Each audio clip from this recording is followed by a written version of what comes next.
All right, welcome to the show today, the Dr. Digital Podcast. And you're not going to believe who I have today. I got a great special guest. This is Matt Thomas, and I can't wait to get to all the great things that he's going to tell us and the audience. But before that, of course, we want to talk a little bit about the Dr. Digital Podcast. It's the only podcast that is for small businesses, business owners, business leaders who are trying to move their business to the next level using social audio. And it's all the things that entails. So if you stick around to the end of the show, of course, we also give you a free complimentary offer. So stick around. With that introduction, let me tell you, you are not going to believe I've got Matt Thomas here today, and he's got a phenomenal story. He can't wait to get going, and neither can I. Here's a guy that, in a way, he's like came back from the next world, and he's going to tell us about it. So with that as an introduction, Matt Thomas, thank you for taking some time out for your busy schedule. Welcome to the show. How you doing today, Matt? I'm doing great. Thank you very much, Doctor of Digital Podcast, for having me on your show. Woohoo! Yeah, this is good.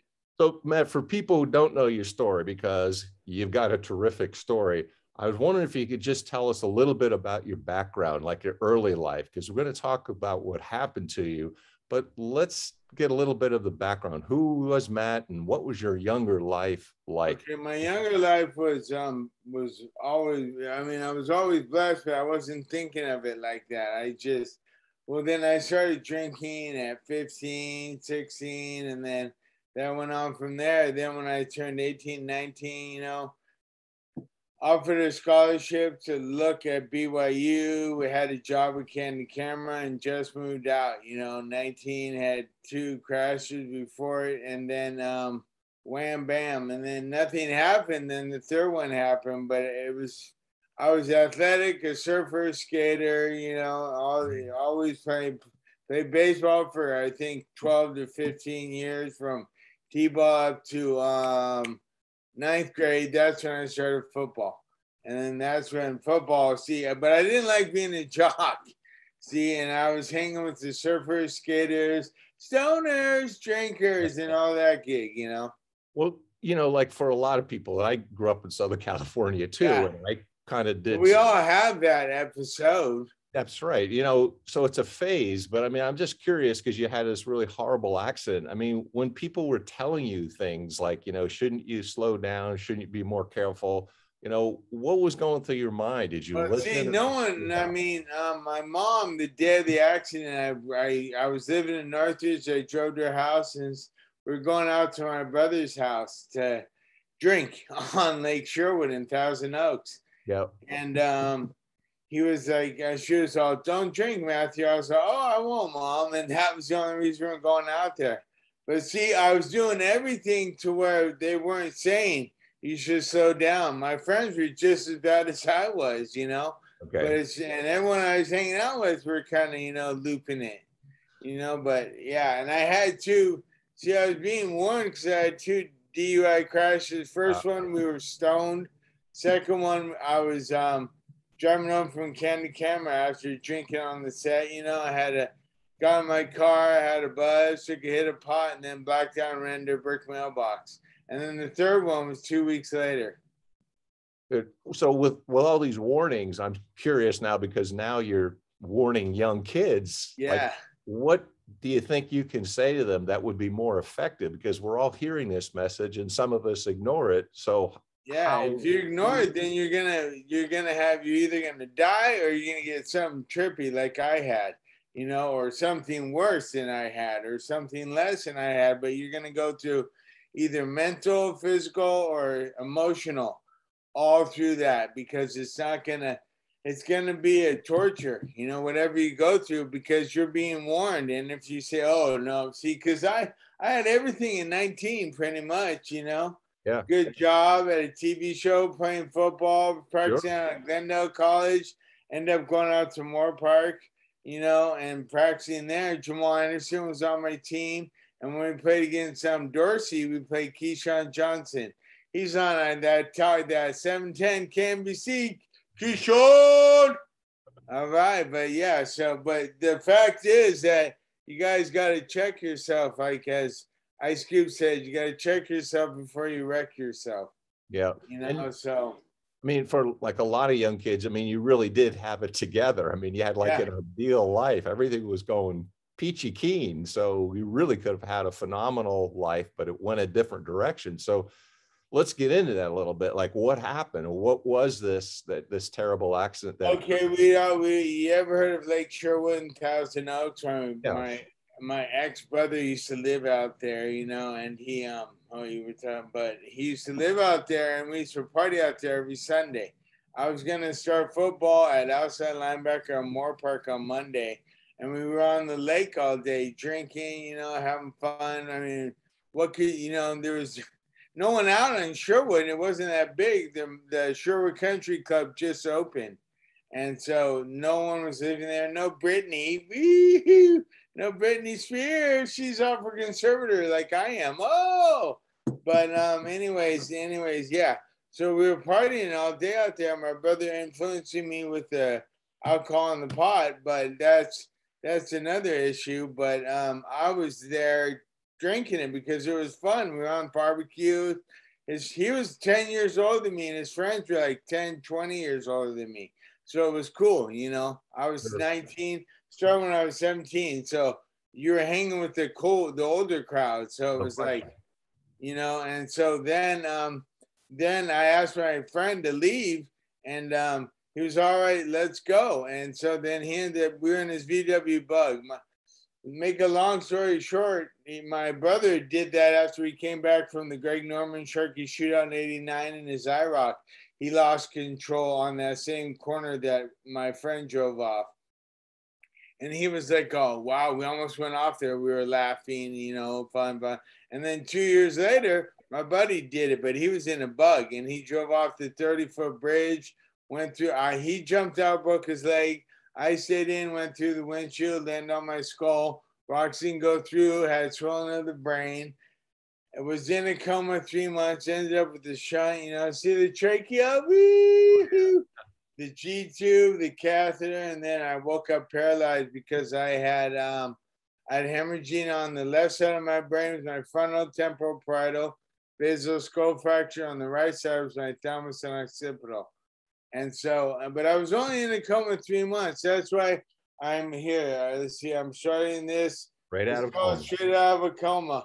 And because the people you see on my podcast channel, Daniel and Ray, Daniel was in a coma 32 years. He passed away like 5 months, 6 months ago. Ray was in a coma, on diabetic coma for I think 8 or 9 years, and he passed away like 2 years ago.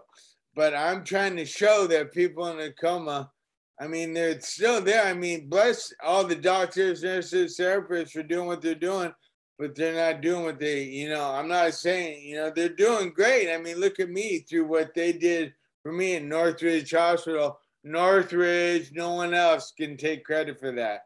It's all coming from Northridge, TGI Care House. And then, but yeah, it was just a whole different game with, okay, wait, I gotta, where did I leave off real quick before I interrupted myself? Well, you were telling the story, but I mean, I think if you wouldn't mind explain a little bit about a coma, because that's coma, because they can induce you in a coma and they can wake you up anytime.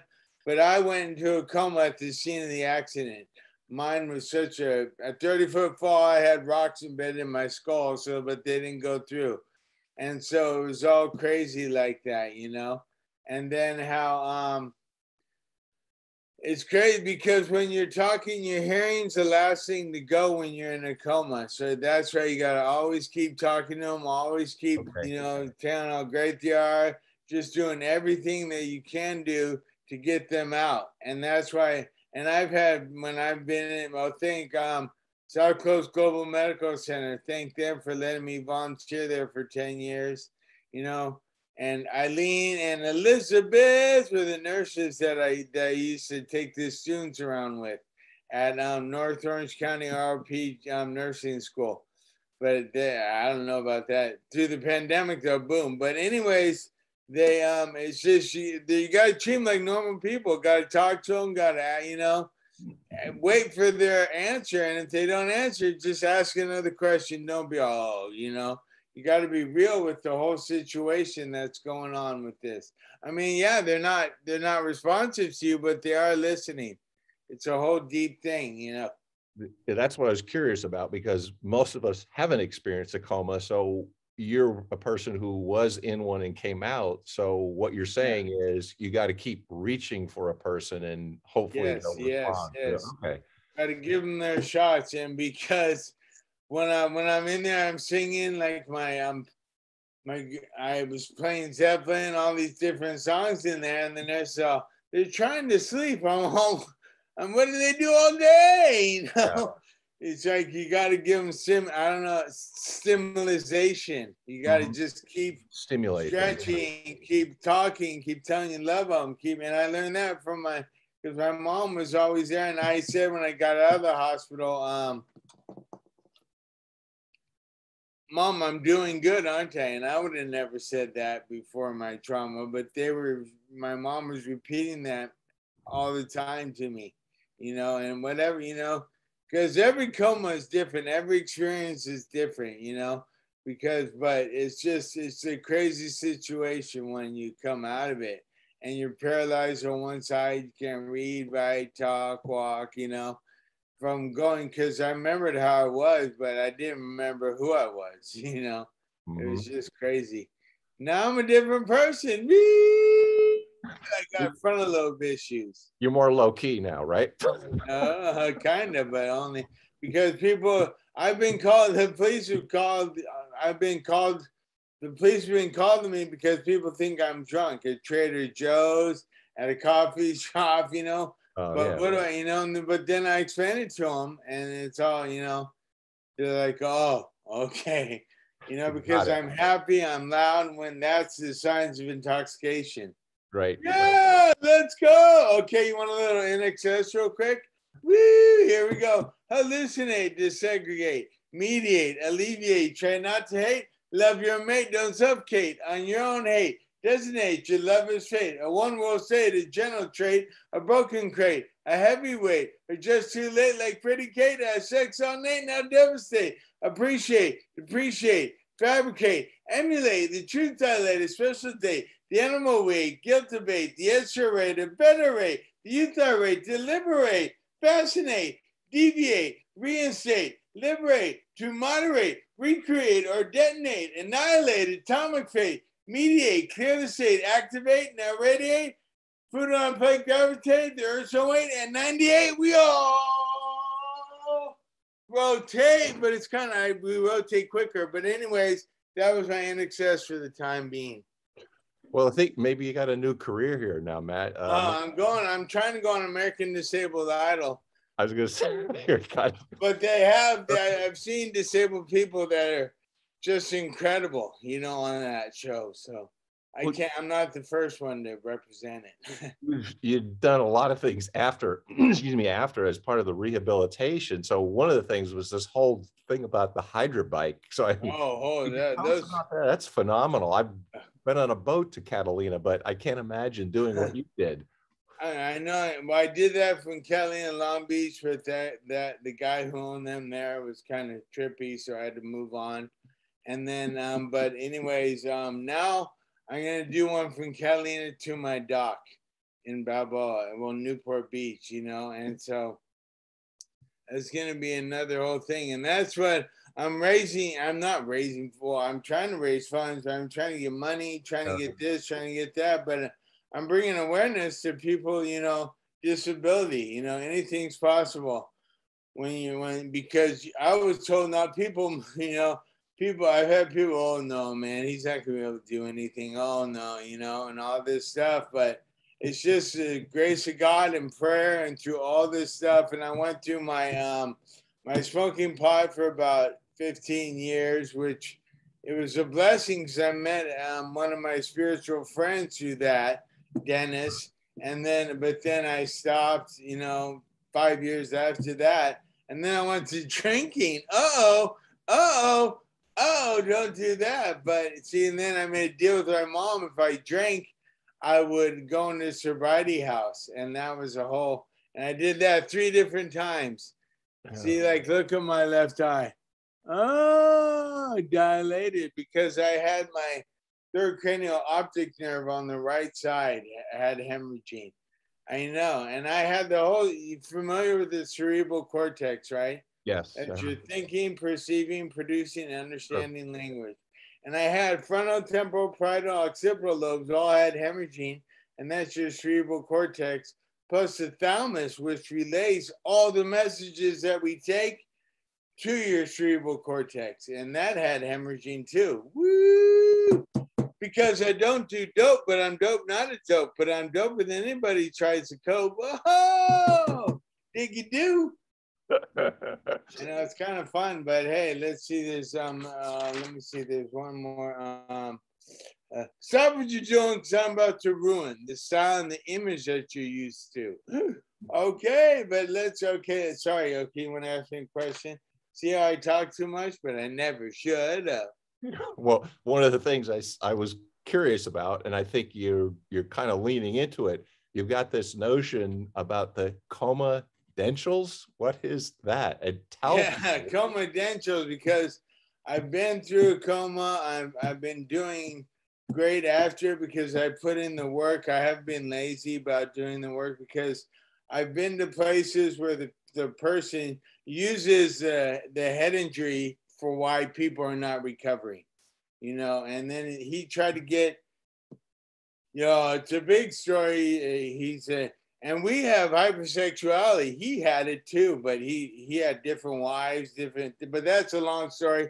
He'll get shut down for that or whatever, but that's later on.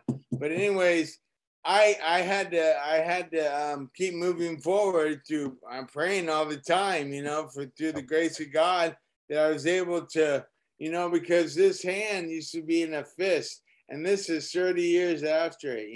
See how this hand's pretty cool, dynamic, Yeah. and this one's slow. But the coma dentals, see, because my pictures on my website and all that stuff are beautiful, and those were my coma dentals, because you see how people have credentials, and they have their things on the wall, their certificates.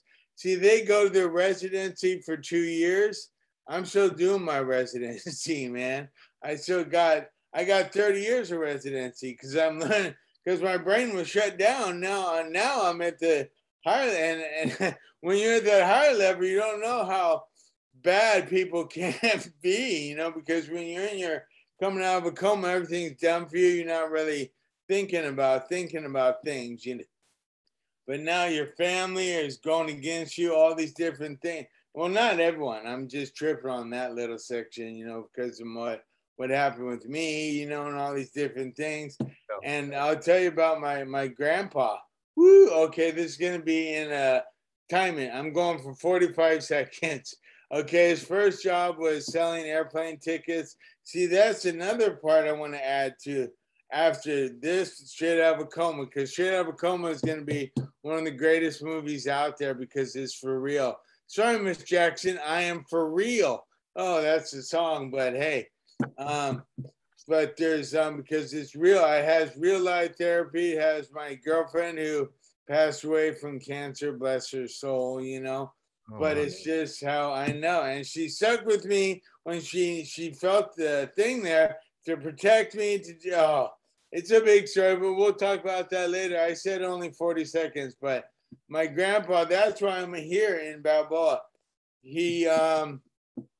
His first job, he was born in 1906. So when he was 20, he was selling airplane tickets for Charles Lindbergh in St. Louis for barnstorming. Then he went to Walter Beach with Beach Aircraft, designed, built, and flew that plane. Then he went to Vega, designed the B-17, the Flying Fortress. Then he went to Lockheed. They merged, Vega and Lockheed. And then Lockheed gave him an island. And he was in National Geographic's 1962, talking about how the next mission is going to space, traveling around the moon, orbiting the moon. And then in 67, they landed on the moon. And now we got crazy stuff out in space. But anyways, that's where his gig came from. And then Lockheed gave him an island west of Baja. It's called the Wassaw Island. I haven't seen it, but if anyone's on there, bye, it's my island. Okay, just kidding. Okay, what was the next question? But okay, the comedentials. Did I cover that enough? Yeah, and I think that's what we're curious about is how and what you're doing now. And I was very curious if you could tell people the kinds of things that you're doing, because I mean, you mentioned the movie, you've got things going on. What's kind of like your next project, or where is Matt going now? Okay, I'm going because I want to help people. I want people to notice that because I have such a heart for the people in a coma, because I've been in it and I know how tragic it is. And it sucks that they're in there. Anybody, it's anything's bad, but because I was blessed to come out of it, to be able to move forward even strong, because I'm not giving up. I'm not having people tell me, oh, your injury is so bad, you can't do this. But I've had doctors tell me that. So, but I just kept going forward with it. So, so hold on, I need a little water. Yeah, a little water, refresh yourself a little bit. Don't forget my America coffee. Oh, yeah. Go America. Love it. Life, liberty, and the pursuit of happiness. Oh, say, can't you see that in my movie? Me singing on the bay on the hydro bike. It's fun. It's fun. You can dig it. But yeah, the movie with that. And then because this movie can branch off to all other types of things, going on. My speaking, I'm boogie boarding now, and see Kelly Slater, check yourself, because I want to be able to get the disabled people out there. But if not, I want to just ride in his wave pool. Kelly Slater, you got a wave pool. Set it up, man. I've been trying to get to you, but you haven't responded to me. So hopefully you're listening to the Dr. Digital podcast. Mitch, man, GM. Woo-wee. Okay. You got so many things going on, and I'm really looking forward to saying that straight out of a coma. How do people now that they know a little bit about what you offer and some of your services and what you do and what you're all about, how would they get in touch with you? Okay. Why I gotta reel in my fishing line, huh? Yeah, sure. No, you can go on my website, positive-matters.org.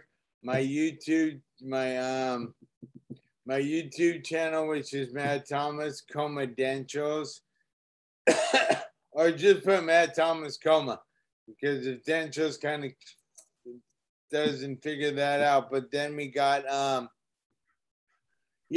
then you can find my phone number, you can find my emails, I had to get more storage on Google. That was a little episode. Woo!